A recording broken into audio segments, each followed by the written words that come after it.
Are you a Nikon mirrorless user? Well, today we're going to talk about telephoto lens options for you and your landscape photography. Specifically, we're going to talk about the Nikon 28-400mm lens, the Tamron 50-400mm lens, and of course the Nikon 100-400mm lens. So I've done a lot of videos on longer focal lengths and how I've really grown to appreciate them. And along the way, I've been trying lots of different lenses. When I started first leaning towards these longer focal lengths, I sort of started with the 24-200mm lens from Nikon.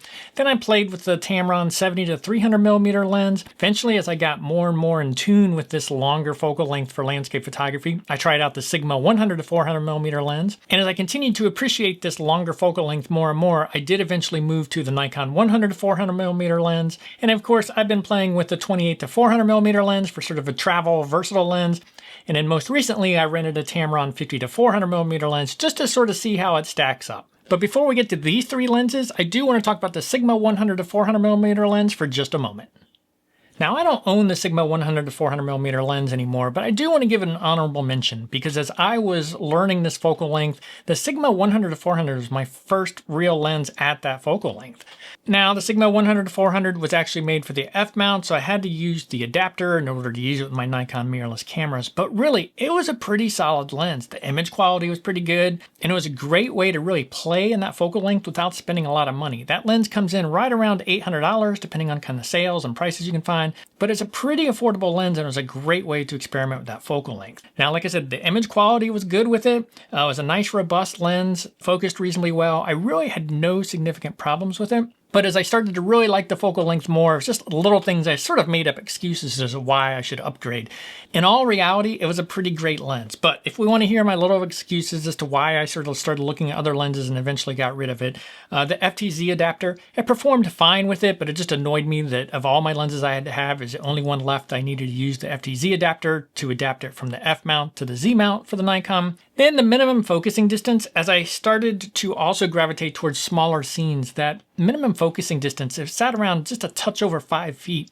That was a pretty big minimum focusing distance, so it sort of got awkward to use for some of those smaller scenes. And probably one of my bigger annoyances with it was that Sigma didn't make a tripod collar and foot for it, so you had to resort to using a third-party one. And unfortunately, the third-party tripod collar and foot, the way it sort of fit on the lens is you couldn't rotate the lens from landscape to portrait mode in it because the way the collar was built, the buttons got in the way. So if you wanted to go from landscape to portrait, you had to use your ball head on your tripod to sort of tilt it over to get to that portrait mode. In and of itself, each one of those, not a huge deal. If I didn't grow to like that 100-400mm focal length so much, it still wouldn't have been a big deal. But as I started to like that focal length more and more, those little annoyances started adding up, and that's what led me to upgrade to essentially the Nikon 100-400mm lens. But I did want to mention the Sigma 100-400 because it really was my bridge lens into starting to really appreciate that 100-400mm focal length a lot more. It was affordable, it's easy to get into, had good image quality, so it's just a really solid lens. So if you're looking for a budget way to get into this focal length, it's worth taking a look at the Sigma 100-400. But with that said, let's turn to the three lenses that we're really going to talk about today. So I'm going to talk about these lenses in no particular order. So we're going to start with the Nikon 28-400mm lens. Now, just to say, I've done more in-depth videos on every single one of these lenses we're going to talk about today, including the Sigma 100-400, which I gave an honorable mention to. So if you want to see the deeper dive, more usage of it in the field, be sure to check the description down below. That's where I'll put the links to all my videos on each of these lenses so you can dive in more in depth. But what we've got here is we've got the Nikon 28-400mm lens. It's a fairly compact package, gets a wide focal length coverage between 28mm and 400mm, only weighs in like right around 1.8 pounds, so it's not too heavy. Very versatile lens. Some of its downsides is it is a variable aperture lens from f4 to f8. So when you're shooting at 400mm, you're going to have to use an aperture f8 or higher. So that can be somewhat limiting. With that said, it has vibration reduction in it. So it does help you sort of slow that shutter, drag that shutter a little bit. The VR on it was pretty good when I played with it. And this lens comes in right around $1,300. Now, where this lens really excels is that it's versatile. Because it can cover that 28mm to 400mm focal length range, it just lets you potentially take it as the only lens on your trip. I did a trip earlier this year to Arizona where I wasn't going to get to do a whole lot of photography, but I wanted a wide range of focal lengths to choose from. So I took this 28 to 400 millimeter lens and a 14 to 30 and had a wide range of focal lengths from wide to super telephoto, all covered in just 2 lenses and not a lot of weight. If you're looking for something you can travel with or something that packs down nice and easily, this 28 to 400 millimeter lens is a pretty solid option. But really, I don't consider it in the same league as either the Nikon 100 to 400 millimeter lens or the Tamron 50 to 400 millimeter lens. So with that, let's move over and talk about the Nikon 100 to 400 millimeter lens.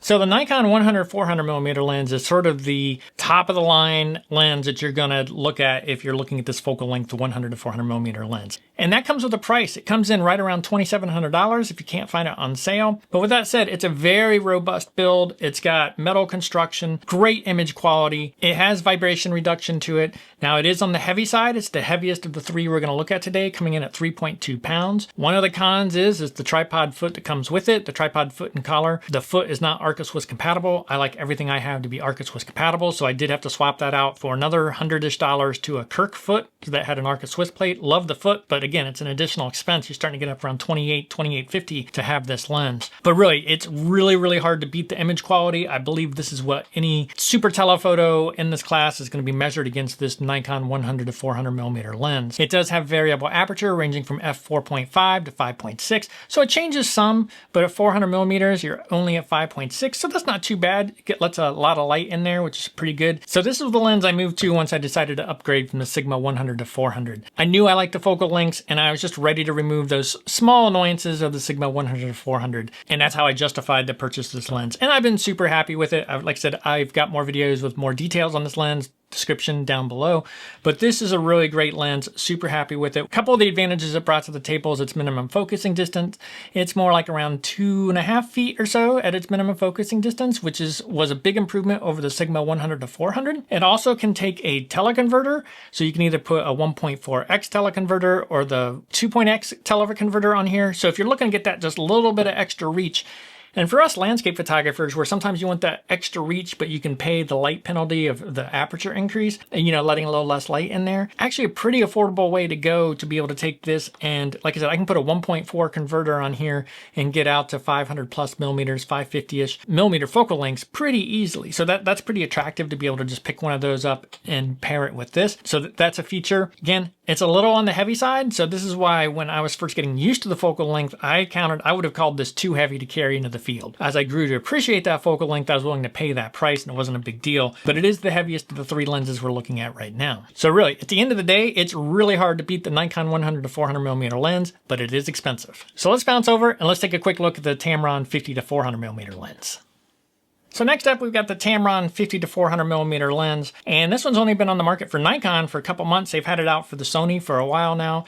And for this particular lens, I was really just looking to see how does it compare to the Nikon 100 to 400 millimeter lens. I'm not really looking to get rid of my Nikon 100 to 400, but I want to be able to start to talk about and recommend what would work well for some of my viewers on the YouTube channel. So I rented this lens, and I've had it now for a couple weeks and had it out several times, and I feel like I can make some pretty good statements about it. With that said, even though I've only had this lens for a few weeks, my bread and butter lenses for my old portrait and event photography work were Tamron lenses. They were f-mounts, Tamron 24 to 70 f2.8 and a Tamron 70 to 200 f2.8. They still see some use, and those things were great. They're super robust. They've always been a great quality lens. So I know Tamron can make a very robust and quality lens, and this lens, this 50 to 400, feels like it has that same build quality. It's got the metal parts, it's got some weight to it. So I'm pretty confident in saying this is a well-built lens, even though I've only had it for a few weeks. Now, like I said, some of the things this has, it's 50 to 400 millimeters. You can go a little wider on this one than you can with the Nikon 100 to 400. Not as wide as the Nikon 28 to 400, but that extra 50 millimeters compared to the 100 to 400 can be sort of nice. I think it did reduce the number of times I had to switch my lenses out in the field, which is pretty handy. One of the things I talked about why I upgraded to the Nikon 100 to 400 was minimum focusing distance. I went from 5 feet to 2.5 feet. This Tamron 50 to 400 at 50 millimeters can focus to 9.6 inches minimum focusing distance. That is pretty amazing. And I did test that out in my video I did on this, and it worked really, really well. It does have vibration reduction on it. So, it can sort of buy you that extra shutter speed by, keeping things stable. Weight wise, this lens comes in at 2.6 pounds. So it is a little lighter than the Nikon 100-400, which is nice. And then price wise, it comes in right around $1,300, making it significantly less than the Nikon 100-400 millimeter lens. So during my time with it, the image quality in this lens seemed just fine. I had no problems with that. I was happy with it through the whole focal length from 50 to 400 millimeters. Now, like I've said in a lot of my videos, I don't really break out the MTF charts and the focus charts and all of that. I'm more concerned with just how does it do in the field and does it provide an acceptable level of sharpness? And the Tamron 50 to 400, I had no problems with that. Now, one of the big things with this lens was I was trying to figure out, does it compete more with the Nikon 28 to 400 millimeter lens, which I consider strengths more in its versatility and such and flexibility, or does it compete more with the Nikon 100 to 400 millimeter, where I have a pretty high standard of quality with it and good build quality, good image quality, and everything like that? Well, I am happy to say, in my eyes, the Tamron 50 to 400 millimeter compares more with the Nikon 100 to 400 millimeter than it is trying to compete with the Nikon 28 to 400 millimeter. It was a great lens to use outdoors. Like I said, good build quality, felt good in hand. Everything was smooth, just a really great lens. Now, I do have one complaint about this, mentioned it in my Tamron video. No tripod collar with this. Now, at least in this case, unlike the Sigma that I did end up getting rid of, the Tamron does have one that is made by Tamron that you can put on here with a tripod collar and foot. So you can get one for it. And I will say this is heavy enough. I really think you should be using it with a tripod collar and foot and not just letting it hang off the front of the camera. So do add that to the price because you're going to need to pick up a tripod collar and foot for this lens because it does not come with one. Now, another downside of this lens is you cannot use it with the teleconverter. So the Nikon 100 to 400 millimeter lens, we can put a teleconverter on it and sort of cheat out some extra focal length. This one is not compatible with the teleconverter. So if you're finding yourself thinking, I'm going to get this 100 to 400 millimeter lens or 50 to 400, and I want the option in the future to put a teleconverter on it and get that extra, at the 500, 550 or more focal length, you can't do that with the Tamron 50 to 400, not compatible with the teleconverter. So do keep that in mind. Like I said, I did a full video on this lens, linked to down in the description below, that you can check out for my full thoughts and seeing me use it out in the field, as well as some sample images from it as well. So that's the high-level overview of these three lenses. Let's talk about where I think they fit in for the Nikon landscape photographer. Okay, so where do all these three lenses fit in with each other, and which ones do I think you should use as a Nikon landscape photographer? Well, first, let's talk about the elephant in the room. This 28 to 400 millimeter lens gets lumped in with these two quite frequently. I see it a lot. I get comments in my videos. I see it online where someone's like, well, should I get the Nikon 100 to 400 or the 28 to 400? Or I'm not going to get the Nikon 100 to 400 because let's face it, it is expensive. Should I get the Tamron 50 to 400 or the Nikon 28 to 400 because you get that extra width? Well, in my opinion, the strengths of this lens are its versatility and not so much its image quality. And if you're looking to build the holy trio of lenses, a good wide, a good mid, and a good telephoto, because that's how you're going to approach your landscape photography, which is the path I took. This lens just doesn't really fit in there.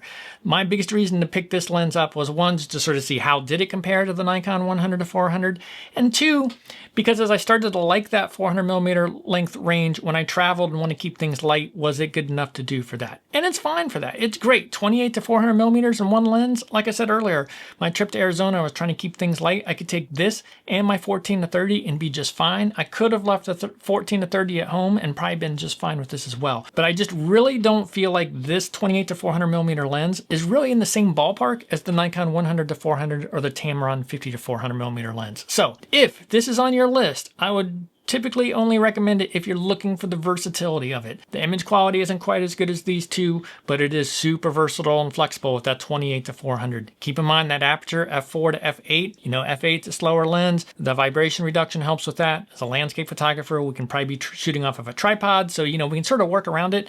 But I don't think it's meant to be competition with these two lenses. So that's what I think about the 28 to 400 millimeter lens. Let's take a look at the Nikon and the Tamron. So when it comes down to these two lenses, the Nikon 100 to 400 millimeter lens and the Tamron 50 to 400 millimeter lens, I think the choice gets a little more difficult. They are very much within the same ballpark of each other, and in fact, I think the biggest differentiator is what's your budget. The Nikon 100 to 400 millimeter lens comes in right around $2,700 when not on sale, versus the Tamron 50 to 400 millimeter lens, which is right around $1,300. And you're just not making that many compromises to save yourself a lot of money. Not only that, but the Tamron has a really nice nice minimum focusing distance. Being able to go out to 50 millimeters instead of just 100 millimeters gives you just a little bit more flexibility while still retaining a good quality lens out of it. Like I said, it's built robust. It's got vibration reduction.